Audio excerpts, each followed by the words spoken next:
Hi, welcome to 190 Page. I am Sky. It is Five-Year Battle, Agatha Christie, 1941 through 1945. Let's go.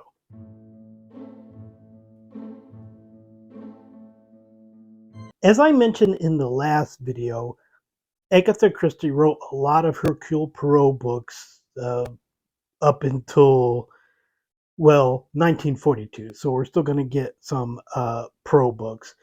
But after that, she tended to shy away from a little bit. She had admitted that she didn't like the Belgian detective much anymore. So we are not going to get as many pro books. Also, she is past her peak at this point. Not that she doesn't write good books in this 5 year period or in the future, but her golden time was probably really between the late 20s and 1939 with And Then There Were None. But we're going to go ahead and see if we have any books that match that level. We have 9 books for the years 1941 through 45. Let's go ahead and get started with the first one. And that first one is a Poirot book. It is Evil Under the Sun. Poirot goes on vacation and, surprise of surprises, encounters a murder. Once you get past that little unbelievable occurrence that always seems to happen, and it always seems to happen with all detectives. This isn't an Agatha Christie thing. It's just the way things go. I I've always wanted to have somebody write, or I'd like to write, although I don't think I'd be good enough at mysteries to do it myself. A mystery series with like lots of books in it, where like at the end of the series, you discover that it's actually the detective who's been doing the murders the entire time, and he's been framing these other people for it. But obviously, I think people would be upset, especially if they started to enjoy the detective. But reading the Poirot books has always made me think of that. A very flirtatious woman gets murdered. That lots of people are suspects. Her husband, her stepdaughter, a lot of men, a lot of women. When I was going over this and looking at the books, and I will get more into this later with another book, but it's just an indication of not necessarily how Christie feels about relationships and family and marriages, but it's definitely what Christie writes about these. And without the murder mystery there, it would be a little harsh reading. I do think it's generally a decent enough mystery. The characters are, even more so than previous books, a little bit one dimensional, but I do like the solution to the murder. So obviously, first book. The second book is N or M, published in 1941. I don't know if I mentioned Evil Under the Sun was also published in 1941. N or M, that's the letter N or the letter M, is a Tommy and Tuppence book. It is set during World War II. Tommy and Tuppence are in their 40s or so. They have aged significantly since their last book. They have children. They're basically retired from the intelligence community, although they both are feeling a little bit down, feeling a little bit left out. And so Tommy gets hired to do some undercover work. uh, Tuppence, being Tuppence, kind of listens in on this and ends up going to the place where Tommy is going before he gets there. And they try to find the German spies. As is pretty much always, Tommy and Tuppence are fun. I like Tommy and Tuppence. Great characters. As with almost always, the material that they have is far less worthy of them. And again, I will say with Christie, perhaps it's just my personal opinion, I don't think she does this type of book as well as she does just straight mysteries. I think I'm going to put this under Evil Under the Sun. Again, I will say Tommy and Tuppence are great characters. I don't think that they ever really get the book worthy of them. Book number 3, published in 1942, is The Body in the Library. It is a Miss Marple book. It's the second Miss Marple book. A maid discovers a dead body in Gussington Hall Library, but nobody knows who she is. Wash really loves Agatha Christie. Doesn't always come much for other books. It's very strange. The story is fine. I think it's a bit over the top. I don't think the characters are particularly interesting. The murder at the vicarage was so good to me that this just feels like a bit of a letdown. But I will also say I don't enjoy Miss Marple as much as I do Poirot. I think Miss Marple works very well in, I will say, controlled circumstances. I think she worked well in The Murder at the Vicarage, and we had a great narrator in Reverend Clement in that book. I don't think we have anything to really counterbalance her, and I don't think that she's not generally used to the great extent that for the most part, and we will see books in which he is also not, but to the most part that Perot is. I will place this one above NRM. Book number 4 is the one physical book that I have. It is Five Little Pigs. It is a Perot novel. It was published in 1942. It is, I believe, the first novel that Christie does that solves a murder in the past. It's definitely the first Perot one, and I do believe it's the first Christie one.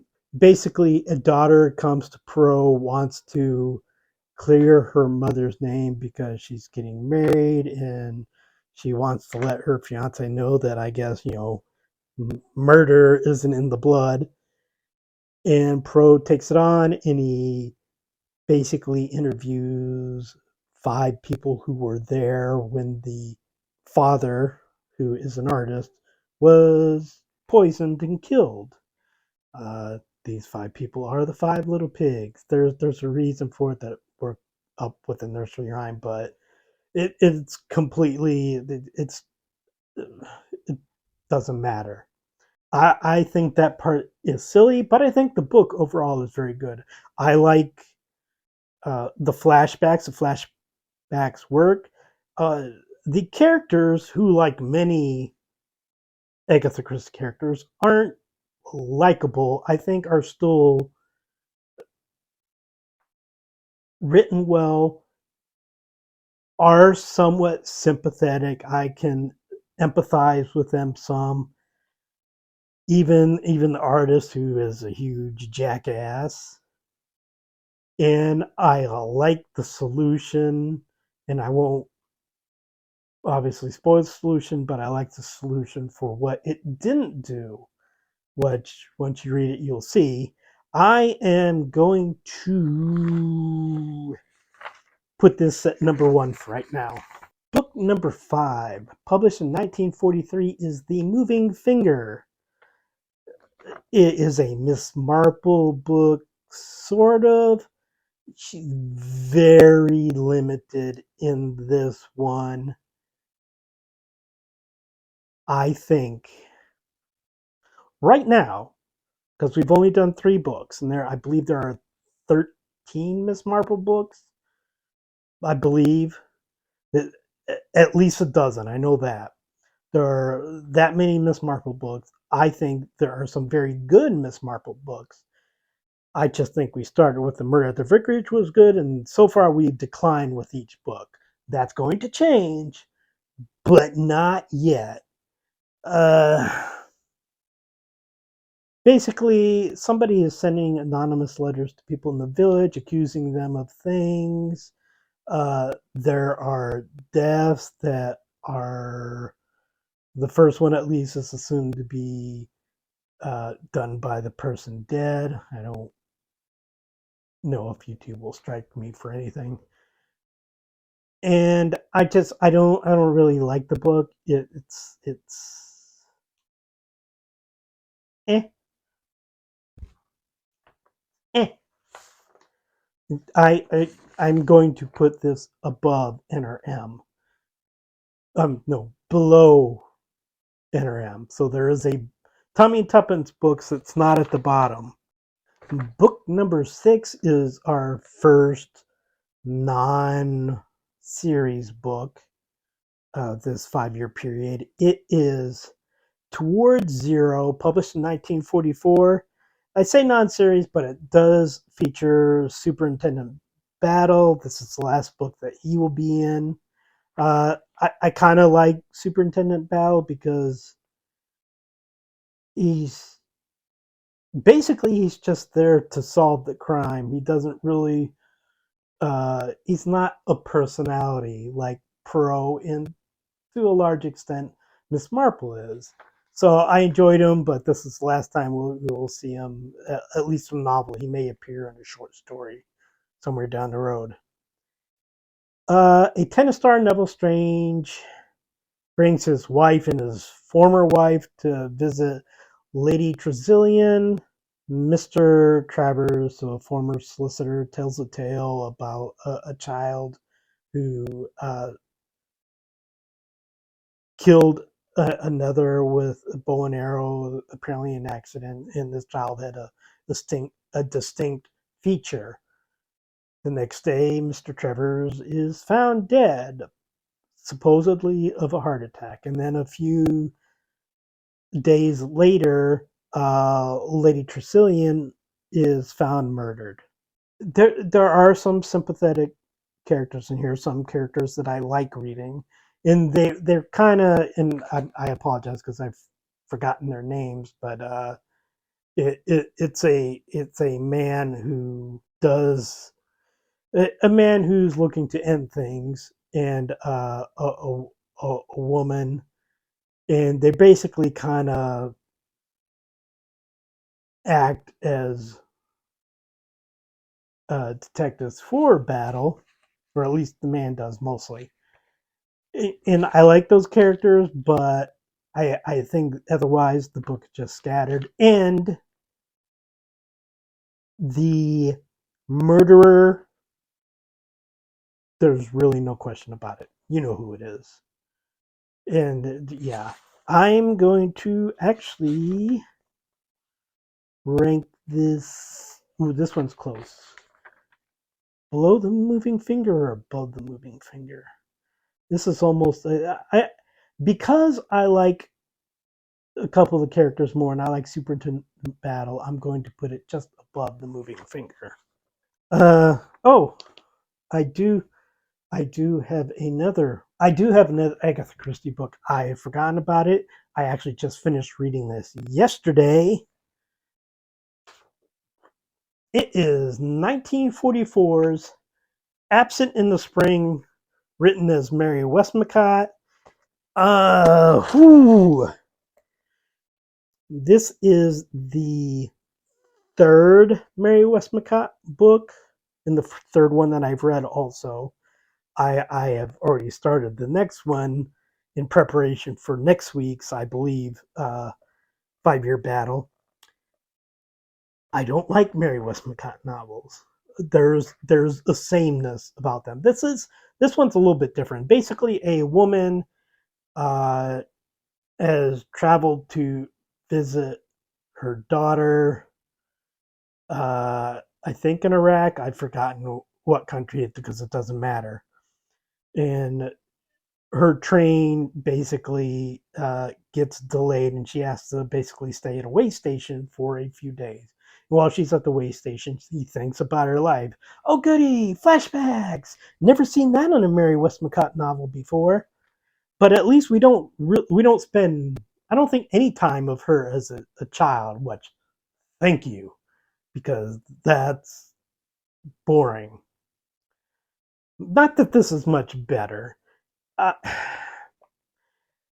I said earlier about what Christie writes about families and relationships and marriages. That's all here, but there's not a fun murder to pay attention to. You just got to spend the time with these family and these children that are pretty much written the same in a lot of Christie novels.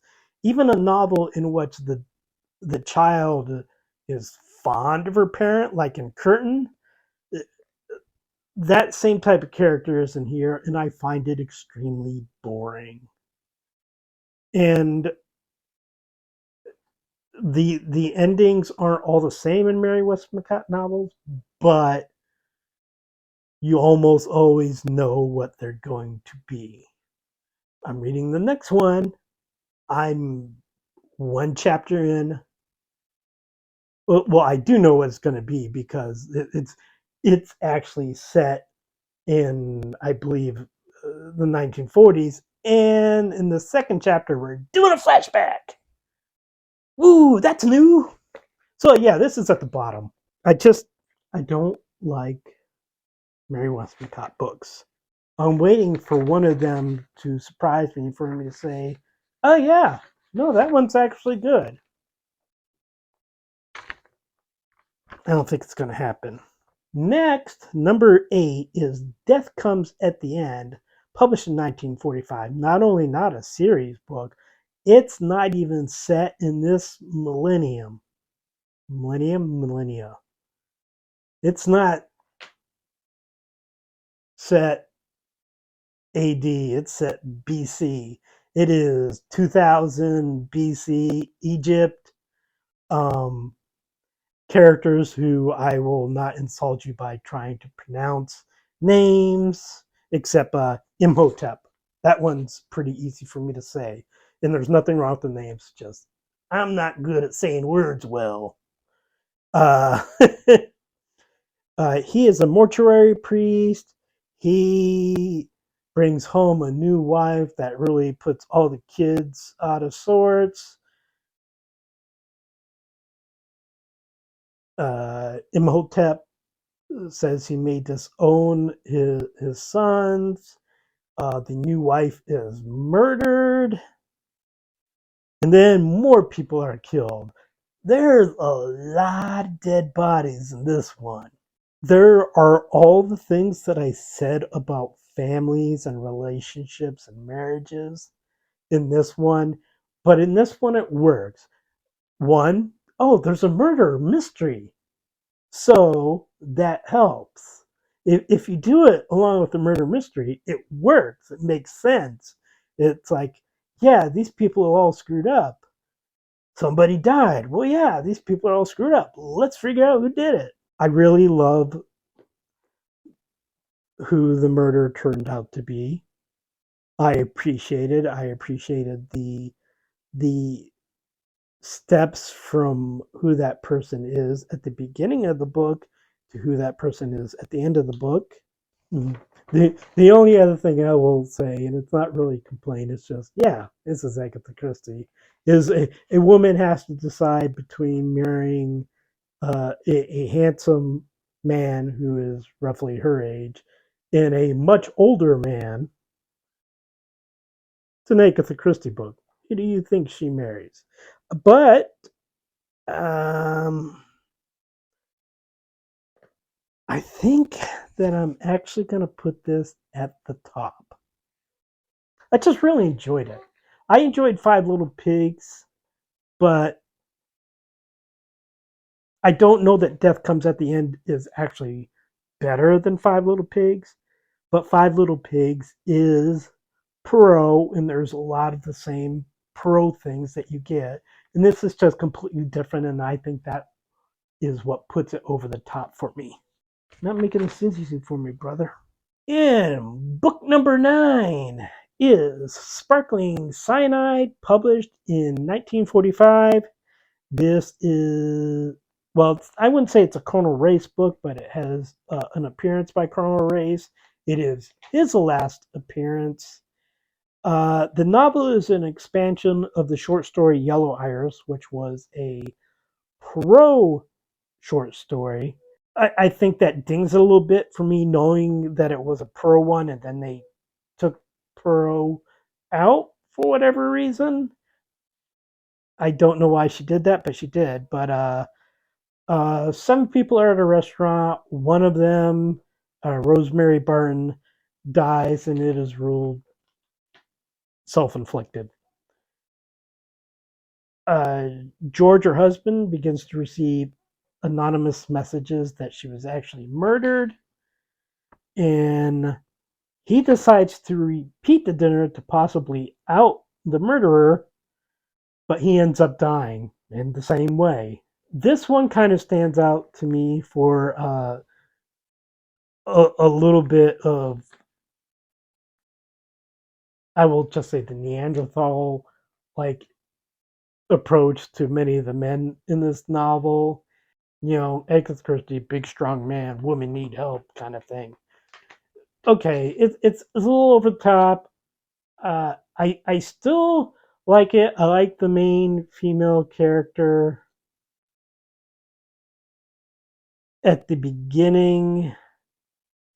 I think as it goes on, and especially as it starts to get more political intrigue kind of stuff going, not necessarily because of the murder, but because of other things that I don't want to say because it kind of spoils stuff. But that brings it down for me. I do think that I am going to put that just below The Body in the Library. So we have 9 books. Coming in at number 9 is the Mary Westmacott book, Absent in the Spring. Coming in at number 8 is Miss Marple in The Moving Finger. Towards Zero at number 7 with the most predictable murder ever. Possibly not, but definitely in this 5-year period. Number 6 is N or M with Tommy and Tuppence. Great characters, never get the material to match their greatness. Number 5 is Sparkling Cyanide. It's okay. It's in the middle because it's okay. Number 4 is The Body in the Library. It's just another one that's okay. A decline in Miss Marple books, but there's a brighter future ahead. Number 3 is Evil Under the Sun. Great mystery for Poirot. Characters are like, they're okay, but again, the mystery is the important thing. The mystery is good. Number 2 is Five Little Pigs. Just a great Poirot novel. First one that really goes back into solving a murder that happened before. And it's a great use of flashbacks. And I kind of like their Rashomon thing. I believe I'm pronouncing that correctly, where you just get different perspectives on the same situation. But coming in at number 1 is Death Comes at the End. It's at 2000 BC. Egyptian murder, just a murder mystery and practically a slasher film in the best way imaginable. Because I don't usually enjoy slasher films because who cares? But I care here because I have characters connect with and characters I dislike and possibly want to see off.